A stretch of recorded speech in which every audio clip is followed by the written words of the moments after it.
안녕하세요. 돌쇠뉴스 시작합니다. 10일 일본의 한국 대선 결과가 속보로 일제히 전해졌는데요. 외교면 기사 랭킹에 오른 TBS 뉴스 속보 반응을 전해드립니다. 통 끄신 구독, 좋아요.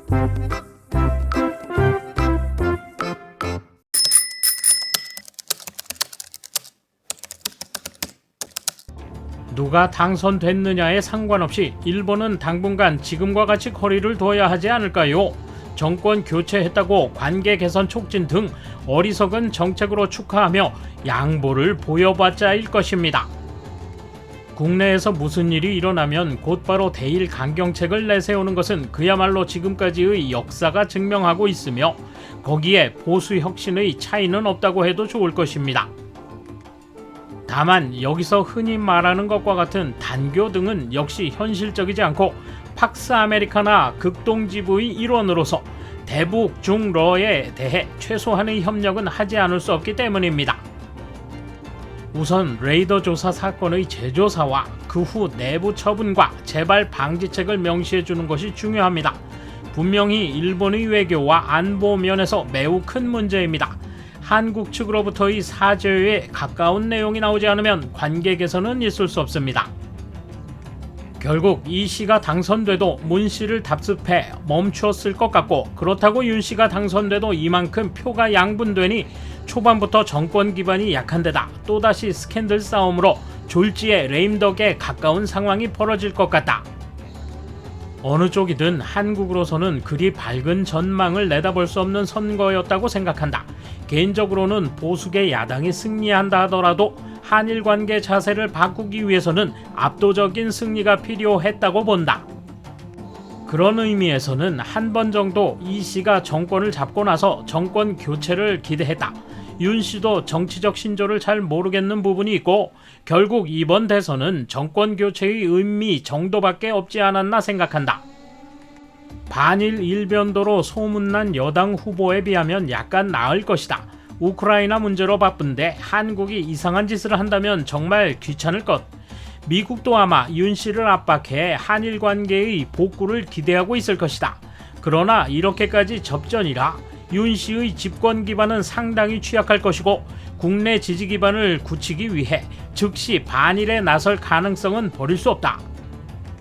적어도 한일 관계 해빙 무드 조성과 같은 모험적인 외교 정책을 쓸 수 있는 상황은 아닌 것 같다.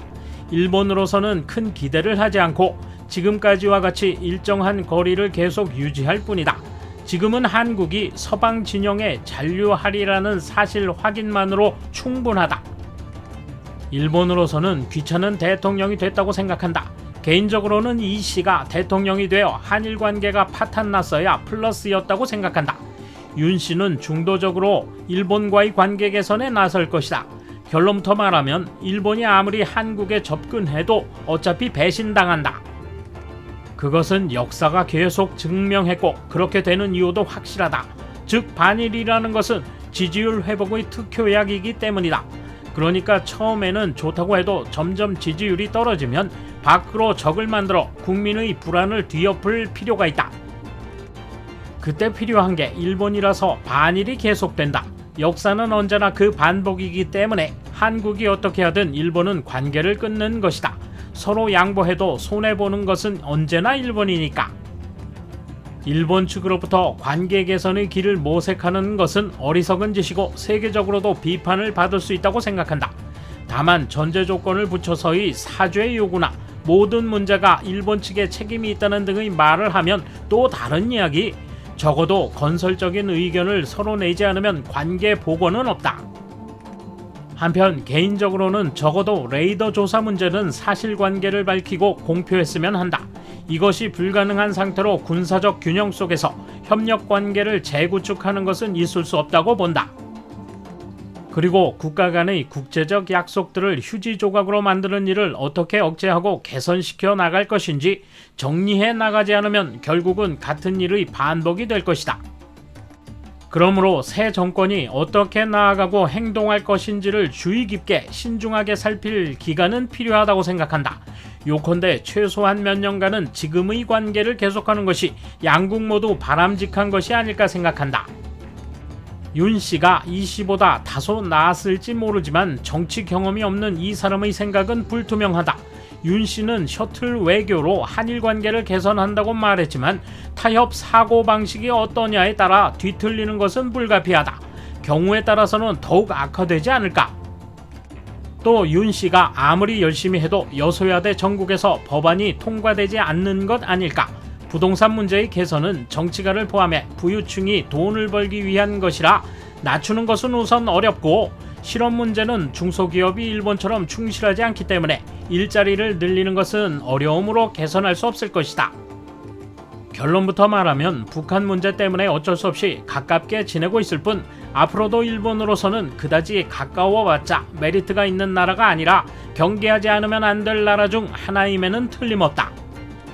일단 이분이 어떤 분인지 모르기 때문에 뭐라고 말을 할 수 없는데, 한국 대통령은 누가 이기든 일본에 대해서는 엄격하다고 생각한다.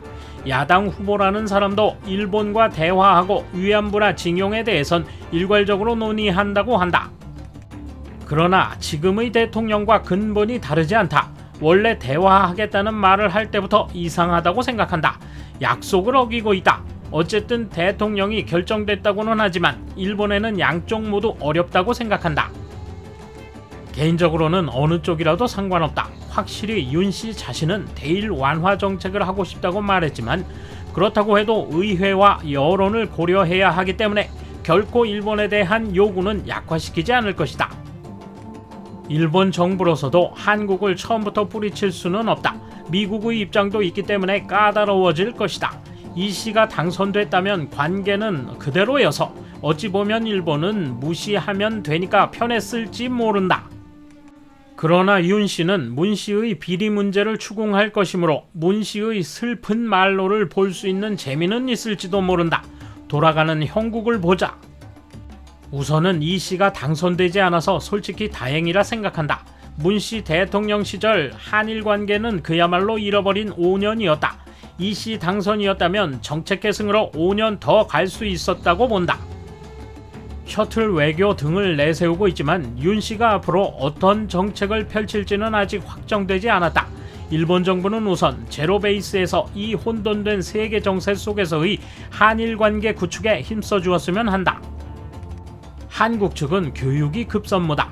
이대로 일본을 증오하게 만드는 반일 교육이 계속된다면 조금 관계가 개선되든 말든 결과적으로 일본을 혐오하는 인간들이 계속 늘어나 문씨 시대보다 더 냉랭한 관계가 될 가능성이 높아진다고 생각한다.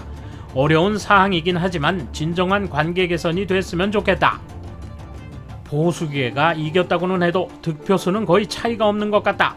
국회는 진보계가 우세하기 때문에 다음 대통령은 불안정한 정치 기반 위에 있을 것 같다. 나머지는 정권의 능력에 따라 다르겠지만 지금 단계에서 일본으로서는 기다리면 될 것이다. 새 청와대가 일본과 사이좋게 지내고 싶다고 해도 그것이 국내에서 받아들여질지도 알 수 없고, 친북 종중 외교가 어떻게 바뀔지도 알 수 없다. 다만 한국 국민들의 강한 자존심과 다른 나라를 얕잡아보는 기풍은 갑자기 바뀌지 않을 것이다. 친선은 어려울 것이다. 이번 소식은 여기까지입니다. 시청해주셔서 감사합니다. 돌쇠처럼 우직하게, 마님처럼 화끈하게.